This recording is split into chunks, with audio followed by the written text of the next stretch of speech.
ભુજના જીઆઈડીસી વિસ્તારમાં સાફ સફાઈના અભાવે લોકો ત્રસ્ત, રહેવાસીઓની તંત્રને અપીલ।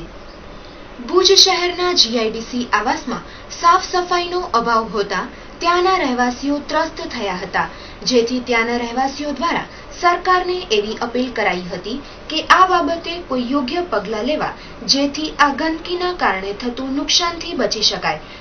અને તે પણ જણાવવામાં આવ્યું હતું કે માત્ર ને માત્ર ચૂંટણી સમયે જ કામગીરી કરાતી હોય છે। તો આ રીતે લોકોએ આક્રોશ ઠાલવ્યો હતો। તો વધુ નિહાળીએ તેમના શબ્દોમાં।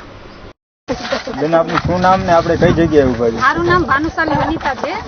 અમે એટલું કહેવા માંગીએ છીએ કે જીઆઈડીસી આવાસમાં સફાઈ અભિયાન ચાલુ છે, તો અમે એટલું કહેવા માંગીએ છીએ મોદી સરકારને કે અહીંયા સફાઈ સારી થાય ને સફાઈનું અહીંયા નામ જ છે, અહીંયા કોઈ સફાઈ 2-3 મહિને થાય છે, એટલે અમારા છોકરા નાનકડા છે, આખો દી રમતા હોય, કઈ જીવજંતુ નીકળે, અમારી એટલી પ્રોબ્લેમ છે કે અહીંયા સફાઈ અભિયાન ચાલુ થાય ને અમને અહીંયા કચરા પેટીની વ્યવસ્થા કરી આપે, તો અમે અહીંયા ત્યાં અમારું સારી સફાઈ રહે, અમે એટલું કહેવા માંગીએ। જે ગંદકીના કારણે બીજી કોઈ બીમારી કે એવી કોઈ વસ્તુ? બીમારી ઘણી છે કે અમારા છોકરા ઘરમાં છે, હાલમાં અમે દવા લે, અમારી છોકરાની દવા ચાલુ જ છે, તો એમ થાય છે કે અમે કેવા માંગીએ છીએ કે આટલી સફાઈ હોય તો અમારા છોકરાને સાવચેતી રહે।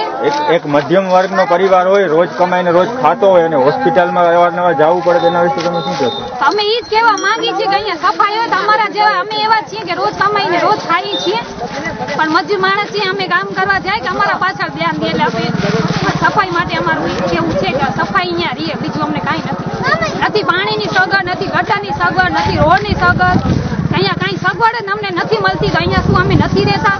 તમને વોટની જરૂર નથી મોદી સરકારને, તમારા એક વોટથી તમે હારી શકો છો। અમે એટલું કહેવા માંગીએ છીએ કે અમને એટલો સાથ આપો, તો અમે તમારો સહકાર આપીશું। ચૂંટણીનો સમય આવે ત્યાં એ લોકો કેવો પ્રચાર કરવા આવે છે? ચૂંટણીના પ્રત્યે આવે છે, ચૂંટણી આવે ત્યારે અમને કેવા આવશે કે ભાઈ અમે સાફ સફાઈ કરાવી દઈશું, ત્યારે આવે 15 દી મહિને દી આવે ત્યારે કરાવી જાય, પછી કોઈ પૂછવા જ નથી આવતું કે અહીંયા શું